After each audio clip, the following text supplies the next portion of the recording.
ఇలాంటి మరెన్నో వీడియోలు చూడడానికి like, share, subscribe and comment. ఈరోజు ఈ వీడియోలో రథసప్తమి అంటే ఏమిటి? 2026 సంవత్సరంలో మహారథసప్తమి అని ఎందుకు అంటున్నారు? రథసప్తమి నాడు జిల్లేడు ఆకులు దొరకకపోతే ఏమి చేయాలి? రథసప్తమి స్నాన మంత్రం ఏమిటి అనే విషయాల గురించి తెలుసుకుందాము.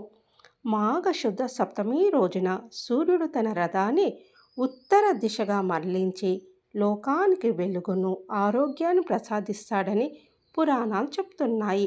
ఈ రోజున సూర్యుని పూజిస్తే దీర్ఘకాలిక అనారోగ్యాలు తొలగిపోతాయని భక్తుల నమ్మకము.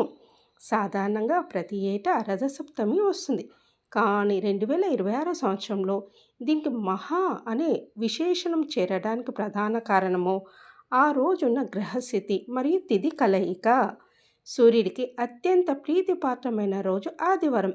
2026 సంవత్సరంలో జనవరి 25వ తేదీ ఆదివారం రోజు రావడము చాలా అరుదైన మరియు పవిత్రమైన యోగము.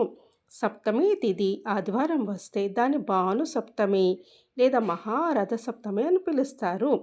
ఆదివారము మరియు సప్తమి కలిసిన రోజున చేసే స్నానము, దానము మరియు జపము 1000 రెట్ల ఎక్కువ ఫలితాన్ని ఇస్తుందని శాస్త్రం చెప్తుంది. సూర్యుడు తన గమనాన్ని మార్చుకొని కిరణాలు మరింత శక్తివంతంగా భూమిని తాకే కాలం కాబట్టి దీనికంత ప్రాముఖ్యత. రథసప్తమి రోజున జిల్లేడు ఆకులు దొరకకపోతే ఏమి చేయాలి?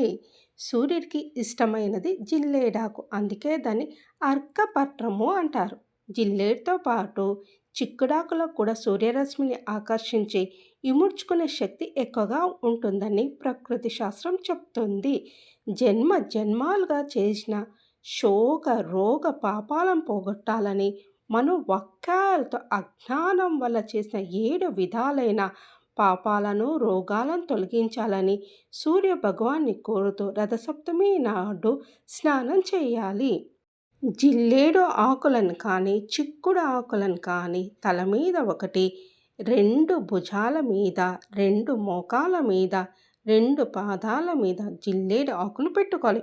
ఆ ఆకులపై రేగుపండ్లు ఉంచుకొని సూర్య భగవాన్ని స్మరిస్తూ స్నానం చేయాలి. దీనివల్ల 7 జన్మాల పాపాలు, అనారోగ్యాలు తొలగిపోతాయని నమ్మకము.